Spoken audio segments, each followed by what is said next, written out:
Hello everyone, ఈ వీడియోలో lambda and map ఫంక్షన్ని ఎలా కంబైన్ చేసి యూజ్ చేయాలో చూద్దాం. సో ఇది చాలా ఇంపార్టెంట్ వీడియో, మీకు హెల్ప్ అవుతుంది. సో ప్లీజ్ లైక్ చేయండి వీడియోని, ఎక్కడ స్కిప్ చేయకండి.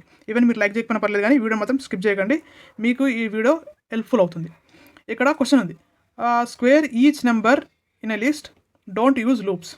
సో బేసిక్గా ఒక లిస్ట్లో ఉన్న వాల్యూస్ని మనం స్క్వేర్ చేయాలంటే ఏం చేస్తాం, లూప్ యూజ్ చేసి ఈచ్ ఐటరేట్ ఐటమ్ని మనం స్క్వేర్ చేస్తాం. బట్ ఇక్కడ కండిషన్ ఏంటి, లూప్స్ యూజ్ చేయకుండా చేయమన్నారు. సో అప్పుడు మనం యూజ్ చేయాల్సిన మెథడ్ ఏంటంటే లాంబ్డా.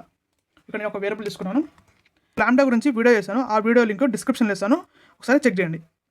ఇక్కడ నేను ఎక్స్ అనేది తీసుకొని పారామీటర్ ఎక్స్, సో యాటెడ్ ఐటము స్క్వేర్ 2, ఇది ఓకే. ఇప్పుడు మనం ఈ డేటాని పాస్ చేయాలి ఎక్స్లో. అది ఎలా అంటే మ్యాప్ అనమాట. సో మ్యాప్ అనేది ఎందుకంటే బేసిక్గా మ్యాప్ అనేది ఏదైనా ఒక ఫంక్షనాలిటీ ఉంటే ఆ ఫంక్షనాలిటీని ఈచ్ ఐటమ్కి, ఒక లిస్ట్లో ఉన్న ఐటమ్ కానీ, టుపుల్లో ఉన్న ఐటమ్ కానీ, దేంట్లో ఉన్న ఐటమ్ కానీ ఈచ్ ఐటమ్కి ఈక్వల్గా అప్లై చేస్తుంది. దానికి మనం మ్యాప్ యూజ్ చేస్తాం.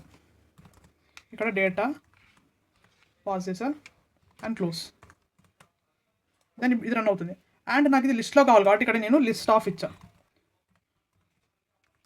List of print of A. So run చేస్తే నాకు ఈచ్ ఐటమ్ అనేది అటెండ్ అయింది. సో ఇది video, please like this video and subscribe Python Telugu.